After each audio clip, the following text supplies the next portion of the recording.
προτείνετε και θέματα, μπορείτε να μας κάνετε κοινωνούς θεμάτων που εμείς δεν κατέχουμε, δεν γνωρίζουμε και είναι στην περιοχή σας, στη γειτονιά σας. Και πολύ ευχαρίστως να τα καλύψουμε και να δώσουμε φωνή και να ανοίξουμε και ένα τέτοιο παράθυρο. Διότι ξέρετε, παρουσιάζουμε τα μεγάλα γεγονότα που αφορούν και απασχολούν την Ελλάδα σε κεντρικό επίπεδο. Όμως, Ελλάδα, όπως έλεγε και παλιά μια εκπομπή, δεν είναι μόνο η Αθήνα. Άρα λοιπόν, ΜΜ 54%, ΜΜ κενό, το μήνυμά σας στο 54%. Εδώ στον υπολογιστή θα πάρω το μήνυμά σας και θα δώσουμε φωνή και σε εσάς. Λοιπόν, μια τέτοια φωνή, σαν αυτή που σας περιγράφω, θα πάμε να ανοίξουμε τώρα στις Σέρρες, όπου υπάρχουν δύο άνθρωποι, ο ένας είναι άνεργος, ο άλλος ελεύθερος επαγγελματίας, και επιχειρούν να δώσουν το δικό τους στίγμα και τη δική τους παρέμβαση στην κοινωνία και σε όλα αυτά που συμβαίνουν. Τρία παιδιά, ναι, σωστά. Πάμε λοιπόν να δούμε πώς αντιδρούν αυτοί οι νέοι στις Σέρρες και τι καινούργιο έχουν να κομίσουν και να κοινωνήσουν σε όλους εμάς. Πάμε λοιπόν να συναντήσουμε τον Παναγιώτη Κυρσόγλου. Γεια σας, σας βλέπουμε και τους τρεις. Τον Αλέξανδρο Ακριτίδη, που είναι φοιτητής, και τον Δημήτρη Πουλτουρτζίδη, που είναι ελεύθερος επαγγελματίας. Γεια σας. Καλημέρα. Καλώς ήρθατε στην παρέα μας από τις όμορφες Σέρρες. Μια καινούργια παρέα ανθρώπων. Καταρχήν μου αρέσει που βλέπω χαμογελαστό τον κύριο έξω αριστερά. Όλοι έτσι, μπράβο. Υπάρχει λίγη αισιοδοξία. Έτσι, λίγη αισιοδοξία την έχουμε ανάγκη όλοι. Βλέπω λοιπόν, κράχ, κοινωνικό ρεύμα. Τι ακριβώς είναι αυτό, θέλετε να μας πείτε, ποια είναι η δική σας παρέμβαση? Πάμε λοιπόν, πάρτε το λόγο ελεύθερα. Ποιος θέλει να πει πρώτος? Ο Δημήτρης. Ο Δημήτρης, πάμε Δημήτρη. Καλημέρα και πάλι. Να πούμε ότι το κράχ είναι ένα αρτικόλεξο. Σημαίνει κοινωνικό ρεύμα ανασυγκρότησης της χώρας. Έλα λίγο πιο μέσα, Δημήτρη, να σε βλέπουμε. Είσαι λίγο ακραίο ρεύμα τώρα, είσαι το ένα άκρο από τα δύο. Όχι, μακριά τα άκρα από εμάς. Μακριά τα άκρα, έτσι. Για πάμε λοιπόν, έτσι. Μπες μέσα, πες μας. Λοιπόν, δεν ξέρω αν ακούστηκα. Ναι, πες μας πάλι. Το ρεύμα ανασυγκρότησης της χώρας. Έτσι, είμαστε κοινωνικό ρεύμα γιατί είμαστε άνθρωποι που προερχόμαστε από την κοινωνία, όχι όπως αυτοί που αυτή τη στιγμή μας κυβερνάνε, που βλέπουν την κοινωνία από ψηλά. Είμαστε μέσα από την κοινωνία, είμαστε φοιτητές, επιχειρηματίες, άνεργοι, κυρίως νέοι άνθρωποι. Και στόχος είναι η ανασυγκρότηση της χώρας. Θα κάνετε κόμμα δηλαδή? Θα αναλάβετε τέτοιου είδους δράση? Δεν είναι αυτός ο σκοπός η δημιουργία κόμματος. Ναι, αλλά αυτή τη στιγμή ξεκινάμε από κάτι μικρό, από κάτι εδώ τοπικό στις Σέρρες. Ναι. Στόχος είναι σίγουρα και η υπόλοιπη νομή της χώρας, να καλύψουμε την επικράτεια. Για να καταλάβουμε λίγο. Ξεκινάτε από τις Σέρρες. Στις Σέρρες τι κάνετε, δηλαδή μαζεύετε υπογραφές, μαζεύετε κόσμο να αντιδράσει για κάποιο λόγο? Ποια είναι η δράση σας? Κυρία Μαυραγάνη, να σας πω λίγο πώς κινούμαστε μέχρι τώρα. Εσύ είσαι ο Παναγιώτης. Μάλιστα. Εσύ είσαι ο Παναγιώτης και είσαι άνεργος και το λέω όχι ως σημείο ταυτότητας, το λέω ως σημείο αναφοράς στην κουβέντα που θα κάνουμε. Είμαι απόφοιτος ΑΕΗ και ψάχνω να δω πώς μπορώ και εγώ να αποκατασταθώ επαγγελματικά ώστε να μπορέσω να ζήσω αξιοπρεπώς. Έτσι. Άρα λοιπόν. Αυτή τη στιγμή έχουμε μια ομάδα ανθρώπων, ναι, οι οποίοι είναι κατά βάση νέοι σε ηλικία, είναι επιστήμονες κατά βάση, αλλά όχι μόνο. Έχουμε ένα όραμα, έχουμε κάποιες κοινές αρχές και αξίες.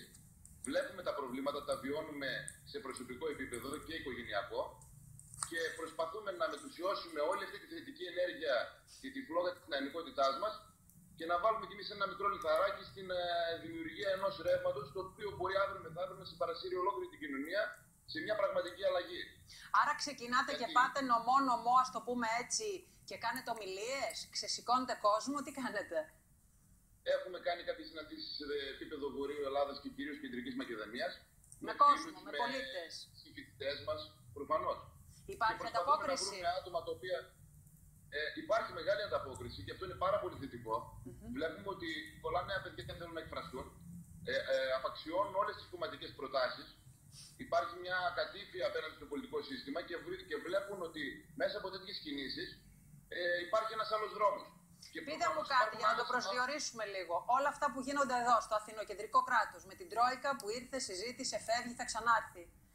Εσάς εκεί στις Σέρρες, εσάς προσωπικά ως άνεργο και τους άλλους που σας πλησιώνουν σε αυτή την προσπάθεια, πόσο σας αγγίζουν, πόσο σας καθορίζουν, πόσο τα συζητάτε και πόσο θα θέλατε με τη δική σας την παρέμβαση να είναι τα πράγματα διαφορετικά? Δηλαδή, με ποιο τρόπο θα ήταν διαφορετικά τα πράγματα, θεωρείτε?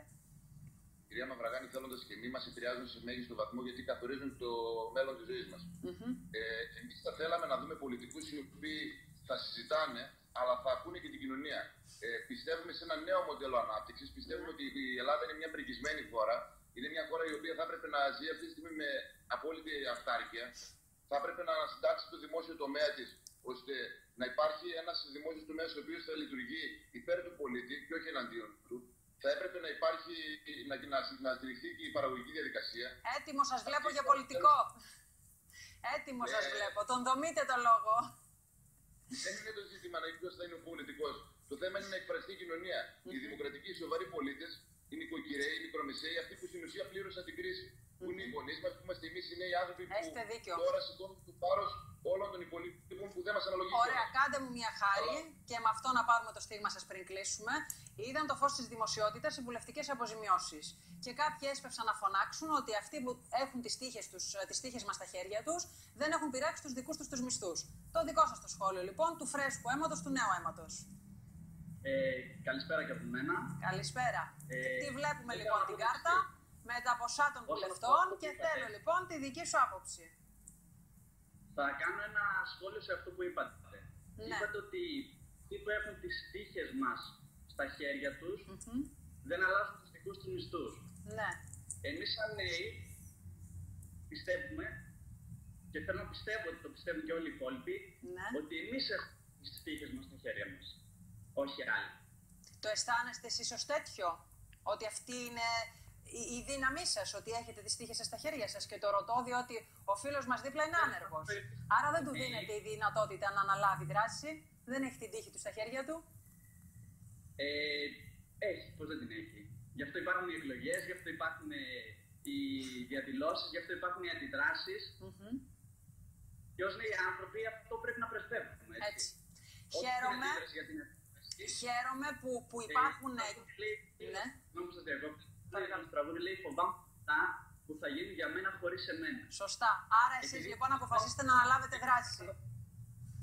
Θέλουμε να είμαστε μέσα στα πράγματα. Μπράβο σας. Ωραία. Λοιπόν, χαίρομαι που η φωνή των Σερών μέσω 3 νέων ανθρώπων ήρθε και στο στούντιό μας και εύχομαι η διατύπωση αυτή η δική σας να βρει και άλλους ακροατές και να το πάτε ένα βήμα παρακάτω. Να είστε καλά. Ευχαριστούμε πάρα πολύ. Να είστε καλά. Ξέρετε τι παρατηρούμε, κυρίες και κύριοι? Νέους ανθρώπους, ελεύθερο επαγγελματία, που του έχουν κόψει το μισθό στο τίποτα. Όχι το μισθό, το εισόδημα. Έναν υπάλληλο που του έχουν κόψει το μισθό στο ελάχιστο. Τον άνεργο, πολύ περισσότερο. Προσπαθεί αυτό που είπαν αυτοί οι άνθρωποι, να πάρει το μέλλον, την τύχη στα χέρια του και να πάνε ένα βήμα παρακάτω. Και είναι θετικό ότι δεν αφήνονται οι άνθρωποι. Προσπαθούν να κάνουν κάτι. Λοιπόν, από την άλλη τώρα, πάμε στα ψαρά. Είδατε, χθες είχαμε βγάλει